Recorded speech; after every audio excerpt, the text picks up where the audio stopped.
চারদিকে যেন শুধু যুদ্ধ আর যুদ্ধ। এই যুদ্ধের বিষাক্ত বাতাস যেন ভারত বাংলাদেশেও এসে পড়েছে। যে কোনো মুহূর্তে ভারত বাংলাদেশে আক্রমণ করতে পারে, কারণ সাম্প্রতিক সময়ে ভারতের সবচাইতে বড় মাথা ব্যথার কারণ হয়ে দাঁড়িয়েছে বাংলাদেশের রাজনৈতিক প্লট পরিবর্তন। বাংলাদেশ আর কারো নিয়ন্ত্রণে নেই, আর এ কারণেই তারা বাংলাদেশকে পরোক্ষভাবে দখল করার হুমকি দিয়ে আসছে প্রতিনিয়ত। যদিও এগুলোকে রাজনৈতিক বক্তব্য বলেই উড়িয়ে দেওয়া যায়, কিন্তু আসলেই যদি ভারত এমনটা করার চিন্তা করে থাকে তাহলে কি পরিস্থিতি দাঁড়াবে? বাংলাদেশ কি পারবে পৃথিবীর চতুর্থ বৃহত্তম ভারতের মতো সামরিক দানবের মুখোমুখি হতে, নাকি নতুন আর একটা গাজায় পরিণত হবে? নাকি ভারত বাংলাদেশকে আক্রমণ করলে নিজেই বিভক্ত হয়ে যাবে, আলাদা হয়ে যাবে সেভেন সিস্টার? আজ চলুন সেই বিশ্লেষণই করা যাক। ভারতীয় সেনাবাহিনীর সংখ্যা প্রায় 13 লাখ, যা চীনের পর পৃথিবীর দ্বিতীয় সর্বোচ্চ সৈন্যের অধিকারী দেশ। তবে ভারতের সেনাবাহিনীর একটা বড় অংশ তাদের অভ্যন্তরীণ নিরাপত্তায় নিয়োজিত আছে। কাশ্মীর, মধ্যপ্রদেশ এবং পূর্বাঞ্চলের 7টা রাজ্যের, যাদেরকে আমরা সেভেন সিস্টার হিসেবে জানি, সেখানকার বিদ্রোহীদের দমন করতে ভারতীয় সেনাবাহিনীর একটা বিশাল অংশ সেখানে নিয়োজিত আছে, আর তাদেরকে সেখানে থাকতেই হবে। তা না হলে সেভেন সিস্টার সহ আরো বেশ কিছু রাজ্য বিভক্ত হয়ে যাওয়ার প্রবল সম্ভাবনা আছে। অন্যদিকে পাকিস্তানের সেনাবাহিনীর অ্যাক্টিভ রিজার্ভ সবকিছু মিলিয়ে সংখ্যা প্রায় 7 লাখের কাছাকাছি, যাদের একটা বড় অংশ সবসময় ভারতকে আক্রমণ করার সুযোগ খুঁজতে মুখিয়ে থাকে। আর এতে করে ভারতীয় সেনাবাহিনীর অন্তত পক্ষে 8 লাখ সৈন্য প্রয়োজন পাকিস্তান এবং নিজেদের অভ্যন্তরীণ সব সংকট মোকাবেলা করতেই। এখানেই শেষ না, ভারতকে অবশ্যই চীনের আগ্রাসন থেকে বাঁচার জন্য আরো 3 লক্ষ সেনাবাহিনী চীন ভারত সীমান্তে সবসময় মোতায়েন রাখতে হয়। কিন্তু অবশিষ্ট 2 লাখ সৈন্য নিয়ে ভারত যদি বাংলাদেশে আক্রমণ করতে চায়, তবে সেটা যেন ভারতের জন্য হবে নিজের পায়ে নিজের কুড়াল মারার মতো। কেন বলছি এই কথা? কারণ সামরিক বিশেষজ্ঞরা মনে করেন কোন দেশকে দখল করতে গেলে সেই দেশের শক্তির চাইতে 3 গুণ সৈন্য থাকা প্রয়োজন। মজার ব্যাপার হলো, আপনি যুদ্ধ বিমান দিয়ে শত্রুর দেশকে শুধু ধ্বংসই করতে পারবেন, কিন্তু দখলে নিতে গেলে অবশ্যই আপনাকে সেখানে মোতায়েন করতে হবে পদাতিক বাহিনী। আর তাই ভারতের 2 লাখ সৈন্য দিয়ে বাংলাদেশকে দখলে নেওয়া সম্ভব না, কারণ বাংলাদেশের সেনাবাহিনীর সংখ্যাও একেবারে কম না। আর তাই বলাই যায়, এই পরিস্থিতিতে ভারতীয় সেনাবাহিনীর জন্য বাংলাদেশকে আক্রমণ করা অসম্ভব হয়ে দাঁড়াবে। তবে এখানে চীন পাকিস্তান নিজেদের স্বার্থে ভারতকে সীমান্ত থেকে দূরে ব্যস্ত রাখতে বাংলাদেশকে অস্ত্র দিয়ে সহযোগিতা করার সম্ভাবনা অনেক বেশি, যা ভারতের জন্য কাল হয়ে দাঁড়াতে পারে। কিন্তু ভারতের সক্ষমতা কিন্তু এখানেই শেষ না, কারণ তাদের আছে পৃথিবীর অন্যতম আধুনিক এবং বিশাল শক্তির বিমান বাহিনী। তবে মজার ব্যাপার হলো, তাদের সেখানেও রয়েছে বেশ দুর্বলতা, কারণ তাদের পর্যাপ্ত যুদ্ধ বিমান আছে ঠিকই, কিন্তু লজিস্টিক সহযোগিতা করার সক্ষমতা অতটাও নেই। কারণ ভারতীয় বিমান বাহিনীর কাছে মাত্র 10টা হেভিওয়েট পরিবহন বিমান এবং 30টা মিডিয়াম ক্যাটাগরির লজিস্টিক বিমান রয়েছে। অথচ ভারতের মতো একটা বিশাল দেশে সৈন্য এবং রসদ মোতায়েন করতে এই কিছু ট্রান্সপোর্ট বিমান কোনোভাবেই যথেষ্ট হবে না। যেমন 2020 সালে চীনের সংঘর্ষের সময় ভারতের ট্রান্সপোর্ট ফ্লাইটের অভাব স্পষ্ট হয়ে উঠেছিল। বেশ কয়েক সপ্তাহ সময় লেগেছিল ভারতের সৈন্য এবং সরঞ্জাম মোতায়েন করতে। এর ফলে বাংলাদেশের বিরুদ্ধে যুদ্ধ করতে গেলে ভারতের বিমান বাহিনীর লজিস্টিক ফ্লাইট কোনো বড় ভূমিকা পালন করতে পারবে না। তবে ভারতীয় বিমান বাহিনীর কাছে প্রায় সব মিলিয়ে 500টা যুদ্ধ বিমান আছে, এবং এতে কোনো সন্দেহ নেই এত সংখ্যক বিমান দিয়ে তারা অল্প কিছু সময়ের মধ্যেই বাংলাদেশকে ধূলিসাৎ করে দিতে পারে। কারণ বাংলাদেশের কাছে এমন কোনো শক্তিশালী যুদ্ধ বিমান নেই যা ভারতীয় ফাইটার জেটগুলোকে মোকাবেলা করতে পারবে। সেই সাথে নেই তেমন কোনো শক্তিশালী আকাশ প্রতিরক্ষা ব্যবস্থা।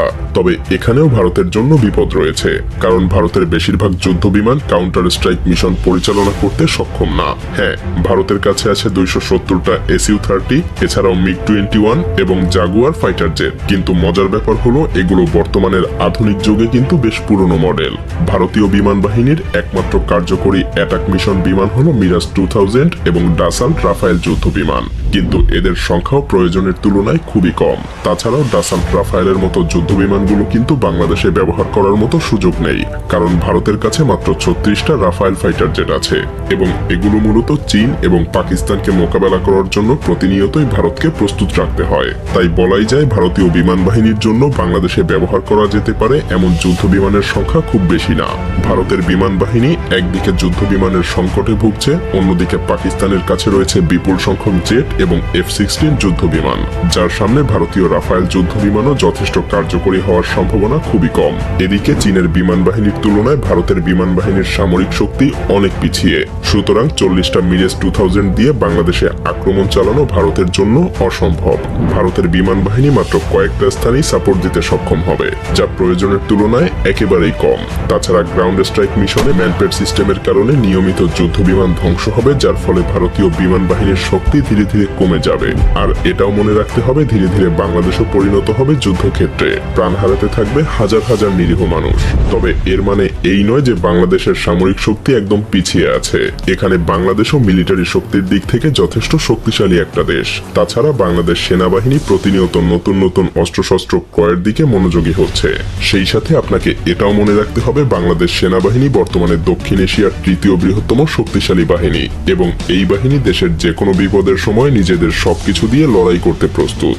এমনকি এটা বললেও ভুল হবে না যে বাংলাদেশ সেনাবাহিনীর পেশাদারিত্ব এবং দক্ষতা ভারতীয় সেনাবাহিনীর চাইতে অনেক এগিয়ে, কারণ বাংলাদেশ সেনাবাহিনী এখন পর্যন্ত পৃথিবীর 43টা দেশে প্রতিনিয়ত যুদ্ধ করার অভিজ্ঞতা লাভ করছে।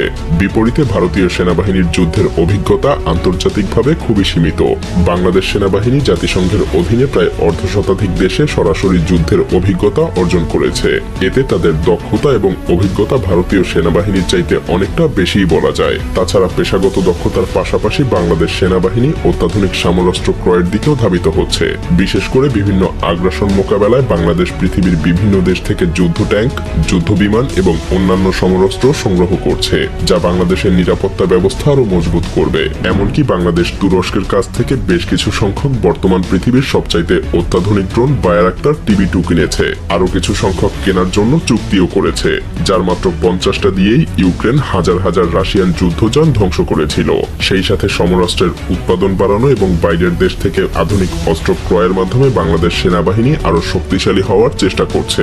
2030 সালের মধ্যে এই সমস্ত নতুন অস্ত্র বাংলাদেশ সেনাবাহিনীর বহরে যুক্ত হবে, যা বাংলাদেশকে এক নতুন উচ্চতায় পৌঁছে দিবে। তাছাড়াও বাংলাদেশের সেনাবাহিনীর কৌশলগত শক্তি বৃদ্ধি করতে সবচাইতে গুরুত্বপূর্ণ পদক্ষেপগুলোর মধ্যে একটা হলো অ্যাম্ফিবিয়াস ট্যাঙ্ক। সম্প্রতি বাংলাদেশ চীন থেকে 54টা অত্যাধুনিক উভচর ট্যাঙ্ক অর্ডার করেছে, যা পানিতে এবং মাটিতে দুই জায়গাতেই বেশ কার্যকরীভাবে চলতে পারে। এই ট্যাঙ্কগুলো এমনভাবে তৈরি যা তীব্র স্রোতেও অনায়াসেই চলতে পারে। এগুলো বিশেষ ধরনের হামলা চালানোর জন্য অত্যন্ত কার্যকরী, যা বাংলাদেশের প্রতিরক্ষা শক্তি আরো মজবুত করবে।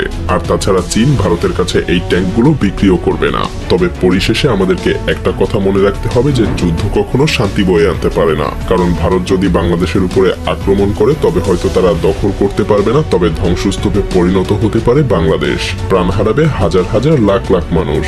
এমনকি ভারতের জন্য রয়েছে অশনি সংকেত, কারণ বাংলাদেশের সাথে যুদ্ধে ব্যস্ত থাকলে চীন এবং পাকিস্তান অবশ্যই ভারতীয় মানচিত্রে আক্রমণ করতে দ্বিধাবোধ করবে না। আর সেভেন সিস্টার আলাদা হওয়ার জন্য তাদের নিরস্ত্র আন্দোলনকে হয়তো সশস্ত্র আন্দোলনে পরিণত করতে পারে। এমন ভয়াবহ কিছু হলে দুইটা দেশই ক্ষতিগ্রস্ত হবে। আর তাই প্রতিবেশী দুইটা দেশের জনগণের উচিত এমন কোনো উস্কানিমূলক কার্যক্রম না করা যাতে দুই দেশের মধ্যে বন্ধুত্বপূর্ণ সম্পর্কের পরিবর্তে শত্রুতার সৃষ্টি হয়, কারণ এতে উভয় দেশই ক্ষতিগ্রস্ত হবে।